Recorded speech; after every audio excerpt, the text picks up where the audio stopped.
కృషి సంకల్ప అభియాన్లో భాగంగా హనుమకొండ జిల్లా సాయంపేట మండలం కొత్తగట్టు సింగారం గ్రామంలో రైతులకు పంట సాగు నూతన వంగడాలపై అవగాహన కార్యక్రమాన్ని ఏర్పాటు చేశారు.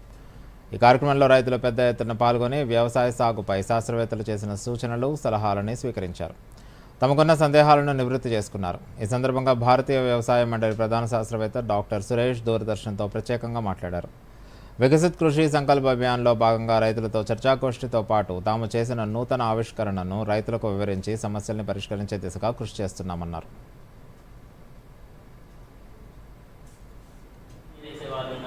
ఈ రైతులకి ఏ కొత్త ఆవిష్కరణలు, కొత్త వంగడాలు, కొత్త టెక్నాలజీస్ ఏవైతే అవైలబుల్గా ఉన్నాయో వాటి అడాప్షన్ కోసం వీళ్ళని మోటివేట్ చేయడం జరిగింది. అలాగే రైతుల యొక్క ఫీడ్బ్యాక్ని కూడా తీసుకున్నాం.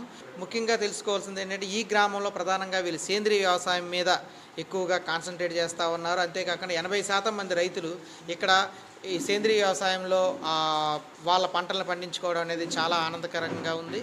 ప్రధాన శాస్త్రవేత్తలు, అదేవిధంగా అగ్రికల్చర్ ఆఫీసర్ గారు మరియు నేను కలిసి రైతులతో చర్చించడం జరిగింది. వారి యొక్క సమస్యలు తెలుసుకొని వాళ్ళకి వాటి యొక్క సమాధానాలు, వాటి యొక్క పరిష్కారాలు ఖరీఫ్లో ముఖ్యంగా పాటించవలసిన యాజమాన్య పద్ధతుల గురించి రైతులకు సూచించడం జరిగింది. అదేవిధంగా పాడి పశువుల్లో చూసుకున్నట్టయితే నేషనల్ లైవ్ స్టాక్ మిషన్ అనే కేంద్ర ప్రభుత్వ పథకం గురించి